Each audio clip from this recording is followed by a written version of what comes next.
এদিকে জামাত বিএনপির নেতাকর্মীদের পিটালেয়া আওয়ামী লীগ।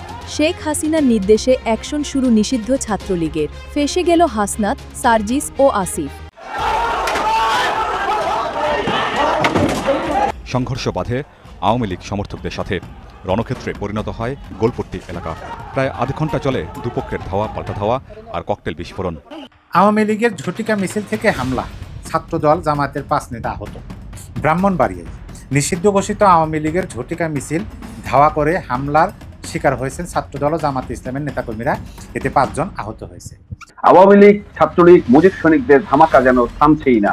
এবার সংসদ ভবনে নতুন ব্যানার এবং সেই ব্যানারে লেখা আছে শেখ হাসিনার প্রত্যাবর্তন 2.0। তাহলে কি প্রত্যাবর্তন 2.0 আসলেই হচ্ছে? শেখ হাসিনা কি সত্যিই ফিরে আসার চূড়ান্ত সিদ্ধান্ত নিয়ে ফেলেছেন? রাজনৈতিক তৎপরতায় আওয়ামী লীগ বর্তমান সময়ে বিগত 1.5-2 বছরে যা করতে পারেনি, এই 1 মাসে তার 90% কিন্তু করে ফেলেছে। এনসিপির রাজনীতি নিয়ে একটা বড় খবর এসেছে। এনসিপির রাজনীতিতে খুব শীঘ্রই সার্জিস, হাসনাত এবং আসিফ মাহমুদ সজীব ভুঁইয়া 3 জনের জন্য যে 3টা বড় পদ নির্ধারিত আছে, সেই পদ তারা হারাচ্ছেন। তাদের মধ্যে এক ধরনের নেতৃত্বের বড় দ্বন্দ্ব শুরু হয়েছে। দর্শক, নতুন একটা নিউজ আপনাকে স্বাগতম। প্রিয় দর্শক, বাংলাদেশের মধ্যে ঘটে যাওয়া বেশ কিছু চলমান ঘটনাবলী থেকে আপনাদের সামনে কয়েকটা গুরুত্বপূর্ণ খবর নিয়ে হাজির হয়েছি, যার কিছুটা অংশ বিশেষ ইতিমধ্যেই ভিডিওর শুরুতেই দেখেছেন।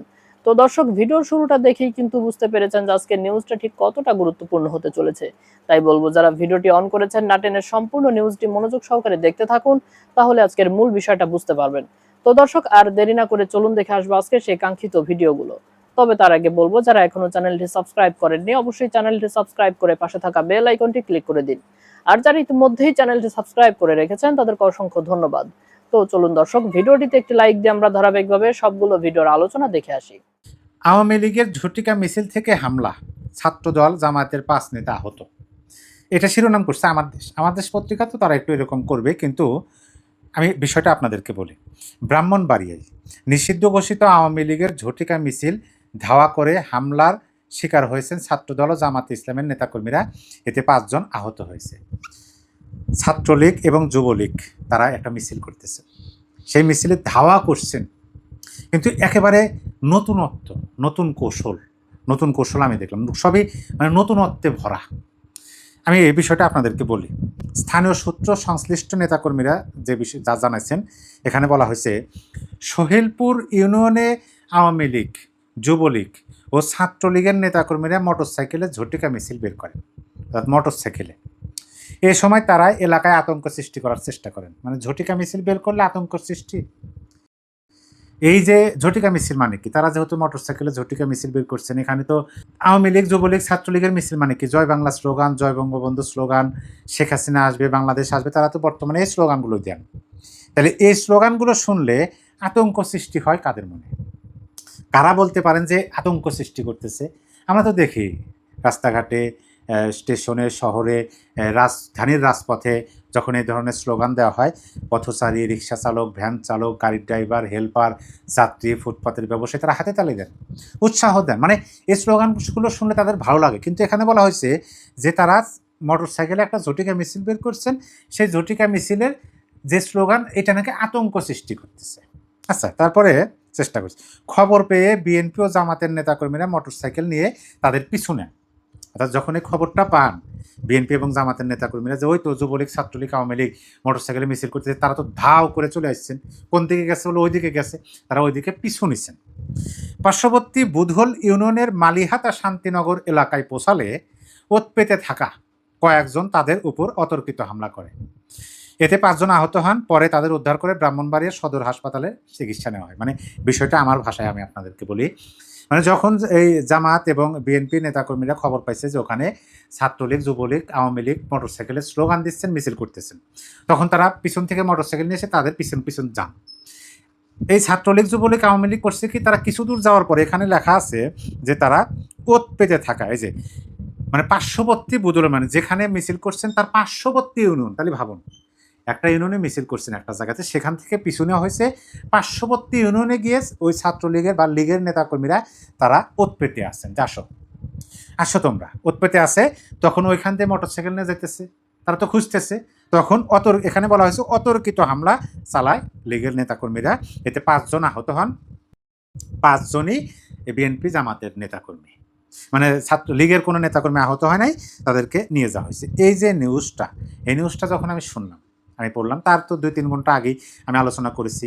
শুধুমাত্র ছাত্রলীগ করার পরিপ্রেক্ষিতে তাদের উপর মত সৃষ্টি করা, তাদেরকে হেনস্থা করে কি করা হয়, তাদেরকে মারধর করা হয় এবং পুলিশের হাতে তুলে দেওয়া হয়, পুলিশ তাদেরকে নিয়ে যায়। মানে লীগের কলিজা বের করার দায়িত্ব সিবির স্বার্থশক্তি নিয়েছে। আর মোটর সাইকেলে চড়ে তারা কি করছে আপনি একটু ভাবুন না, তারা কি করছে।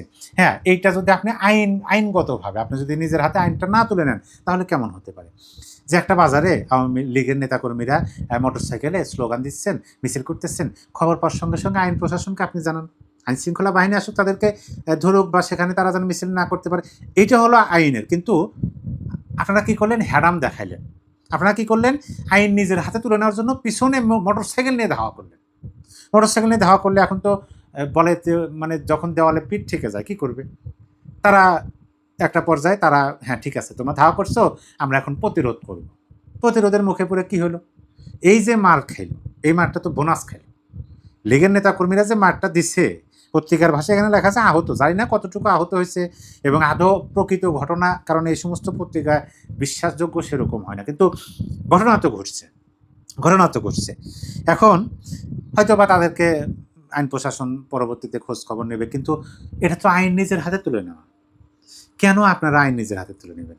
তাদের একটা মনের শান্তি, তারা তো কারো বাড়িতে গিয়ে আক্রমণ করে নাই, কোনো দোকানপাট আক্রমণ করে নাই, এমনকি অন্য কোনো দলের কার্যালয়ে গিয়ে আক্রমণ করে নাই। 5ই আগস্টের পরে তো লীগের প্রতিটা কার্যালয়ে আমরা দেখছি ভাঙচুর, অগ্নিসংযোগ, লুটপাট হয়েছে। তারপরে তো তারা এ পর্যন্ত কোনো জায়গায় গিয়ে স্লোগান দিতে অগ্নিসংযোগ, লুটপাট এগুলো করে নাই, ওই কাজে পুনরাবৃত্তি করে নাই।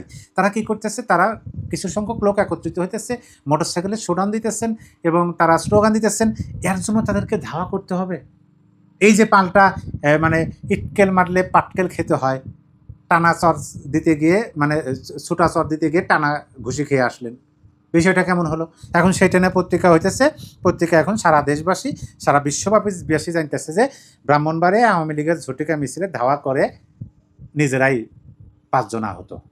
এই নিউজটা শোনার পরে জানি না আপনার মনের মধ্যে কোন বিষয়টার উদয় হবে, তবে আমি আপনাদেরকে বলতে পারি এই নিউজটা শোনার পরে আমার কাছে মনে হলো ওই যে আমি অতীতের কথাগুলো বলছি, প্রথমেই বললাম না যে গরিবের কথা বাসি হলে কাজে লাগে, বাসি হওয়ার আগেই তো কাজে লাগতেছে। রাসেলের কথা তো মিলে যাচ্ছে, রাসেলের কথা তো শতভাগ মিলে যাচ্ছে। আমি 2-3 ঘন্টা আগেই গত ভিডিওতেই বলেছি যে এই যে আজকে মব করা হইতেছে, তারা শুধুমাত্র লীগের কোনো সংস্পর্শ বা গন্ধ তাদের শরীরে থাকলেই হলো। তারা বাজার করতে গেছেন, চাষটলে একটা চা খাইতে গেছেন, আপনারা 10-12 জন ধরে তাকে মব করলেন, মারধর নৃশংসভাবে প্রহার করলেন, করে তুলে দিলেন। এইটা কি? তাদের তো দেওয়ালে পিঠ থেকে গেল। এটা তো বৃহৎ একটা সংগঠন, তারা প্রতিরোধ করবে না, একসময় ঘুরে দাঁড়াবে না? এই তো ঘুরে দাঁড়ানো শুরু করছে। আমি আপনাদেরকে এই কথাগুলো কেন বলি আপনাদেরকে, দেখেন যে দলের নেত্রী এরকম অবস্থায় থেকে এই ধরনের কথা বলেন, আমাদের জন্য দোয়া করবেন। হ্যাঁ, দোয়া করি। শুধু তাই না, আমি কথা দিচ্ছি জি যারা তোমাদের উপর অত্যাচার করছে, নাম ঠিকানা এখন থেকে সব জোগাড় করে রেখে দাও, জি সব মাননীয় লিখিত রাখো। লিপিবদ্ধ করে রেখেছি। ওইগুলির নাকে খত দেওয়ায় জয় বাংলা স্লোগান দিয়ে ছাড়াবো, ওরা জয় বাংলা স্লোগান দেবে।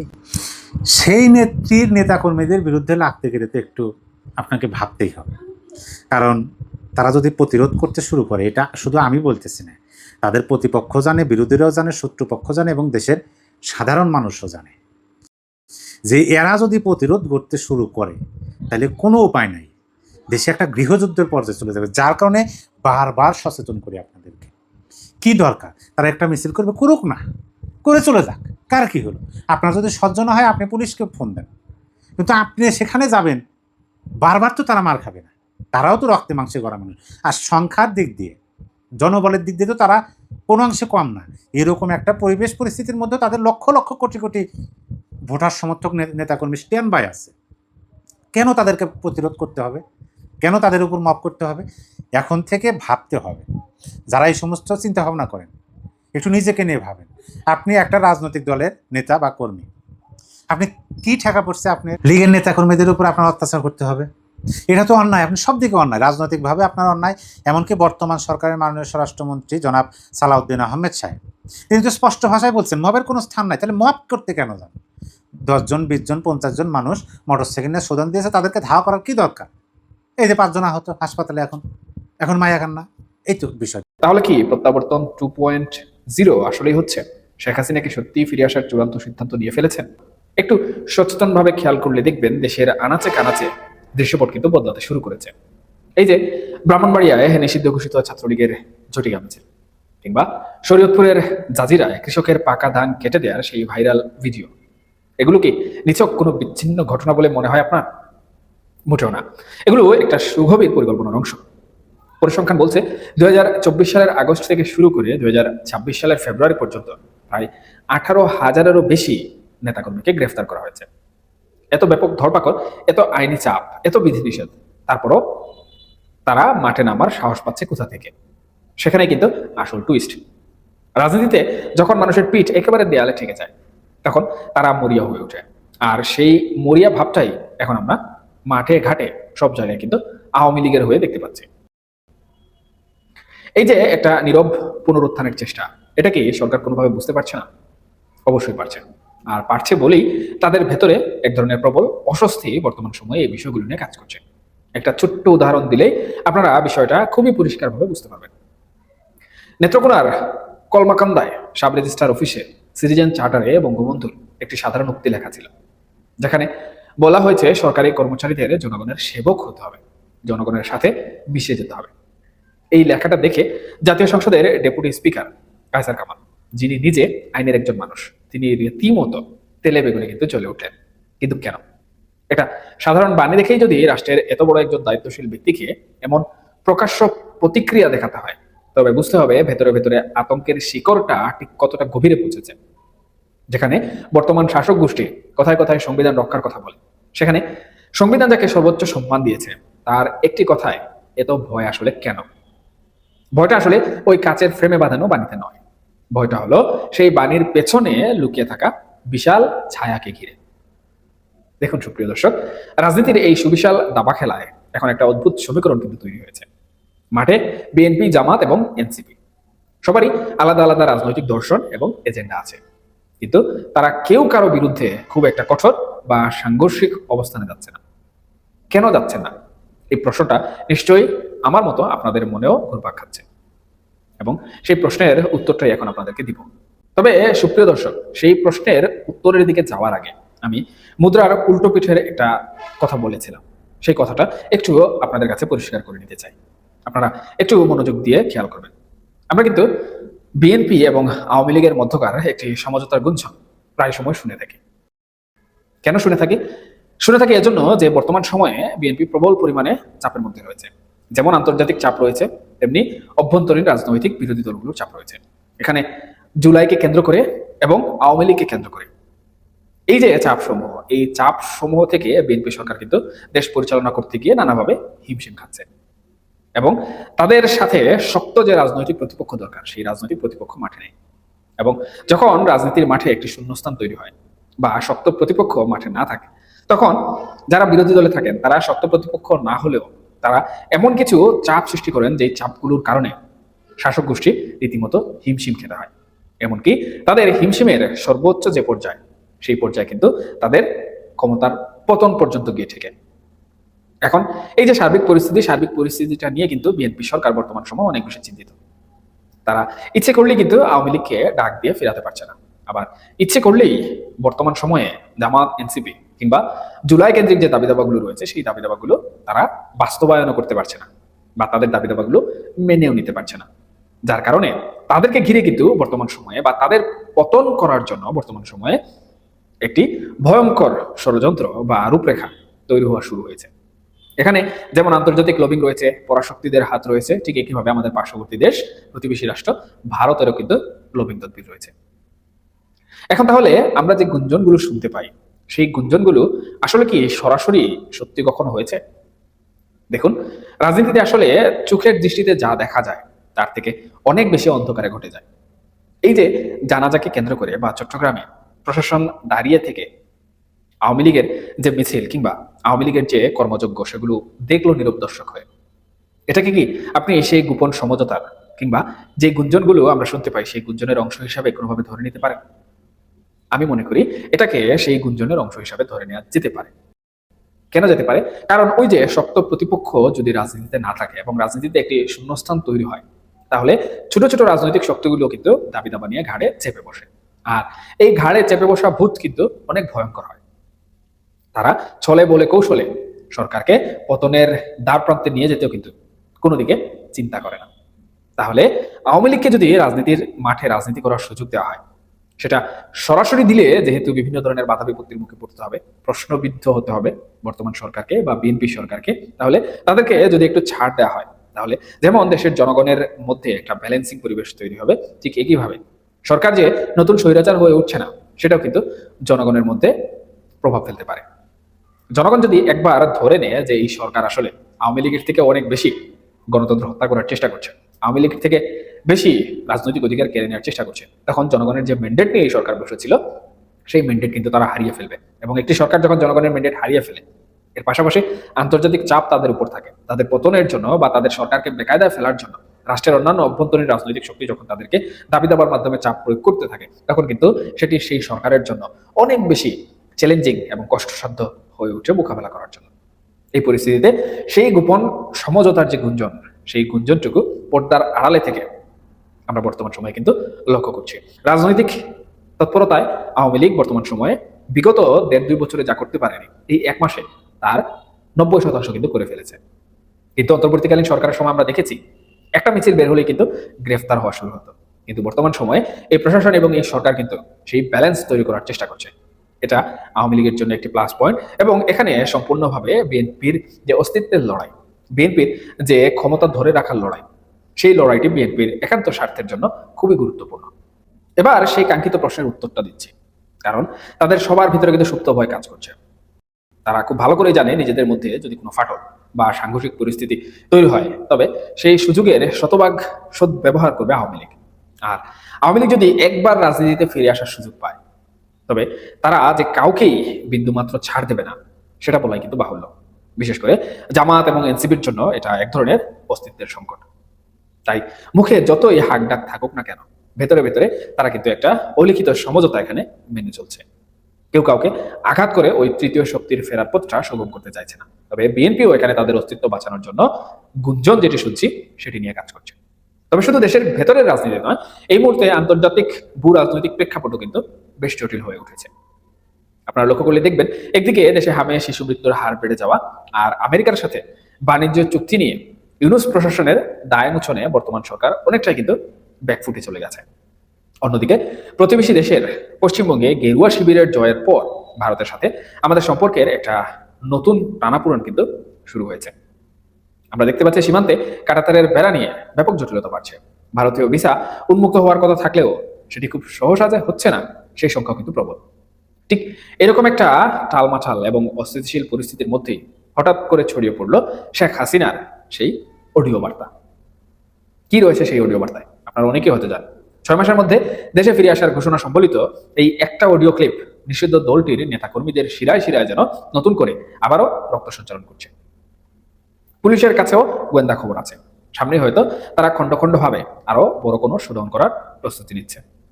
আর বাস্তব কথা হলো, সারা দেশে যদি অসংখ্য খন্ড খন্ড মিছিল শুরু হয়, তবে পুলিশের পক্ষেও সব জায়গায় উপস্থিত থেকে তা সামলানো আসলে কোনোভাবে সম্ভব নয়। আবার গুঞ্জনের কথা কিন্তু আমি আগেই বলেছি। তো সুপ্রিয় দর্শক, এই যে এত সব ঘটনা প্রবাহ, এগুলোর সমীকরণ মেলালে আসলে কি দাঁড়ায়?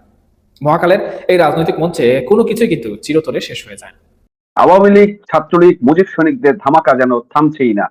ব্রাহ্মণবাড়িয়া, চট্টগ্রামের পর ঢাকাতে এবং সারা বাংলাদেশে বিভিন্ন অঞ্চলে একের পর এক মিছিলের পর এবার সংসদ ভবনে নতুন ব্যানার এবং সেই ব্যানারে লেখা আছে শেখ হাসিনার প্রত্যাবর্তন 2.0। এই ব্যানার নিয়ে আজ ব্যাপক আলোচনা শুরু হয়েছে। রাজধানী শেরেবাংলা নগরে জাতীয় সংসদ ভবনের মূল ফটকে চিরচেনা দৃশ্যপট আজ এক অদ্ভুত এবং অভূতপূর্ব রাজনৈতিক কম্পনে কেঁপে উঠেছে। 5ই আগস্টের পট পরিবর্তনের পর যে এলাকাটি সম্পূর্ণ এক ভিন্ন বাস্তবতার সাক্ষী হয়েছিল, সেখানে আজ শোভা পাচ্ছে সাবেক প্রধানমন্ত্রী শেখ হাসিনার ছবি সংবলিত বিশালাকার ডিজিটাল ব্যানার। আর এই ব্যানারে কেবল পুরনো স্লোগান নয়, যুক্ত হয়েছে এক ভয়ঙ্কর এবং চাঞ্চল্যকর রাজনৈতিক টার্ম, শেখ হাসিনার প্রত্যাবর্তন 2.0 লোডিং।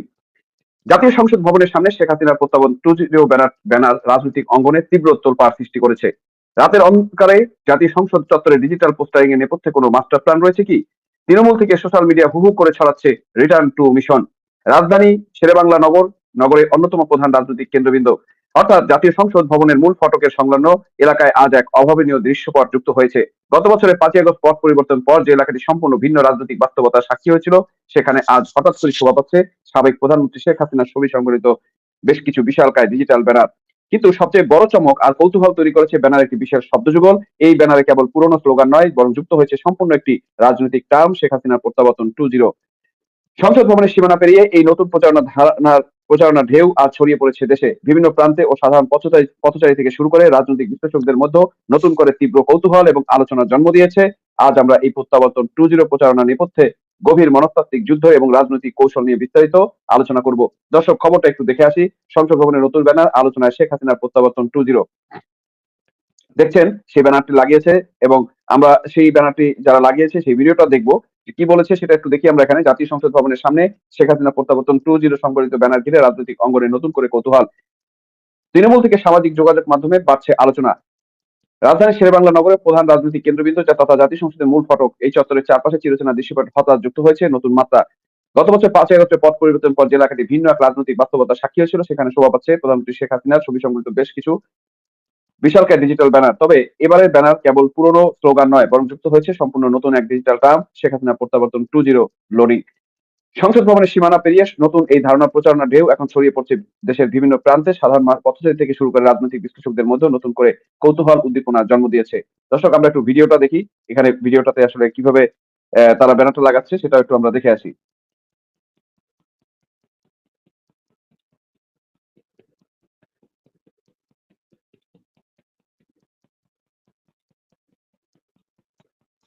দর্শক, সরজমিনের রাজধানী গুরুত্বপূর্ণ মোড়গুলো ঘুরে দেখা গেছে সংসদ ভবনের মূল ফটক সংলগ্ন এলাকা সামনে একদম সেই গ্রিলের ভিতরে কিন্তু পুরো অত্যন্ত সুকৌশলে এই ডিজিটাল ব্যানারটা টানানো হয়েছে। ব্যানারের নকশায় বেশ আধুনিকতার ছাপ।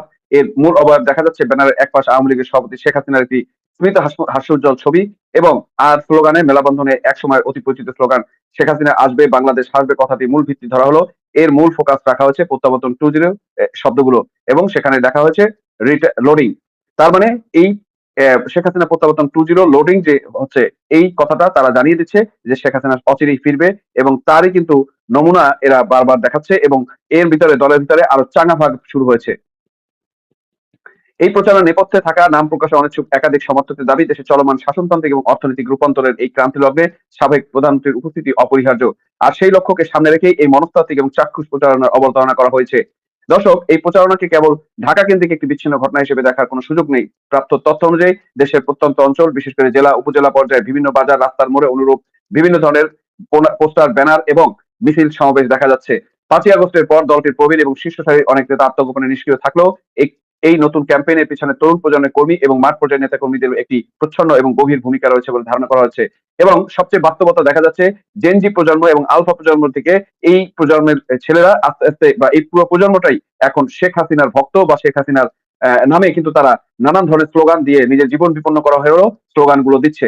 শুধু বাস্তব দেয়াল বা ল্যাম্পপোস্টই নয়, এই ব্যানার বা ছবিগুলো হুহু ছড়িয়ে পড়ছে ফেসবুক, এক্স হ্যান্ডেলে এবং টিকটকের মতো জনপ্রিয় সামাজিক মাধ্যমে। তৃণমূল কর্মীরা এসব ছবি শেয়ার করে ক্যাপশন লিখছেন, অপেক্ষা কেবল সময়ের, নেত্রী ফিরবেন বীরের বেশে। এই ডিজিটাল রিলের পুরো রাজনৈতিক অঙ্গনে এক মৃদু কম্পন তৈরি হয়েছে। বর্তমান ভারতে একটি নিরাপদ আশ্রয়ে অবস্থান করছেন আওয়ামী লীগ সভাপতি শেখ হাসিনা। তার দেশ ত্যাগের পর দলটির সাংগঠনিক কাঠামোতে যে বড় ধরনের ধাক্কা লেগেছিল তা কাটিয়ে ওঠার একটি সুদূর প্রসারী কৌশল হিসেবে দেখা হচ্ছে 2.0 ক্যাম্পেইনকে। সমসাময়িক রাজনৈতিক গবেষক এবং বিশ্লেষকদের অভিমত হলো, রাজনৈতিক কোনো কিছুই আকস্মিক নয়। এই ধরনের ব্যানার মূলত কর্মীদের ঝিমিয়ে পড়া মনোবল চাঙ্গা করার এবং দল যে মাঠে ছাড়েনি সেই জানান দেওয়ার একটি পরিকল্পিত মনস্তাত্ত্বিক প্রয়াস। দীর্ঘদিন ধরে প্রকাশ্য রাজনীতি সুবিধা করতে না পারা দলটি নেতাকর্মীরা এখন এই ডিজিটাল পোস্টার এবং কৌশলের আশ্রয় নিয়ে নিজেদের অস্তিত্ব এবং পুনর্গঠনের বার্তা দিচ্ছেন বলে মনে করছেন বিশেষজ্ঞরা। সাথে সাথে যুক্ত হয়েছে সাধারণ মানুষের আগ্রহ এবং সাধারণ মানুষের মধ্যে বর্তমান সময়ে যে কোনো বাংলাদেশের যে কোনো সময়ের পরিস্থিতিতে সবচেয়ে জনপ্রিয় দলে পরিণত হয়েছে বাংলাদেশ আওয়ামী লীগ। এটি এক ধরনের রাজনৈতিক অস্তিত্ব জানান দেওয়ার লড়াই এবং এর মাধ্যমে আসলে আওয়ামী লীগ বারবার ফিরে এসেছে এবং ফিরে আসবে। সংসদ ভবনের মতো একটি অতি সংবেদনশীল এবং সুরক্ষিত এলাকার সামনে এমন ব্যানার দেখে সাধারণ মানুষের মধ্যে মিশ্র প্রতিক্রিয়া লক্ষ্য করা গেছে। প্রতিদিন এই পথ দিয়ে যাতায়াত করা সাধারণ মানুষ সকালে হঠাৎ এই ব্যানার দেখে থমকে দাঁড়িয়েছেন। পথচারীদের অনেকেই বিস্ময় প্রকাশ করেছেন, একে বর্তমান সরকারের ব্যবস্থা নিরাপত্তার ফাঁক বা গলদ হিসেবেও দেখছেন। তবে ভিন্ন মত আছে, কেউ কেউ মনে করছেন গণতান্ত্রিক দেশে রাজনৈতিক মত প্রকাশের স্বাধীনতা থাকা উচিত, তবে তা যেন কোনো ধরনের বিশৃঙ্খলা বা সংঘাতের কারণ না হয়ে দাঁড়ায়। অন্যদিকে তরুণদের একটি বড় অংশ এই 2.0 শব্দটি ব্যবহার নিয়ে বেশ আগ্রহী।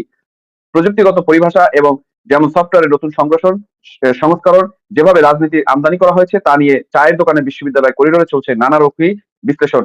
দর্শক, পরিশেষে একটা কথাই বলতে চাই, সেটা হচ্ছে শেখ হাসিনার প্রত্যাবর্তন 2.0 লোডিং ব্যানারটি কেবল একটি কাগজের টুকরো বা প্লাস্টিকের শীট নয়, বরং এটি দেশের বর্তমান রাজনৈতিক সমীকরণে সম্পূর্ণ একটি নতুন উপাদান যোগ করলো। এর মাধ্যমে আগামী দিনে দেশের প্রধান রাজনৈতিক দলগুলোর অবস্থান এবং সরকারের আইন শৃঙ্খলা রক্ষাকারী বাহিনীর ভূমিকা কি হবে তা এখন দেখার বিষয়।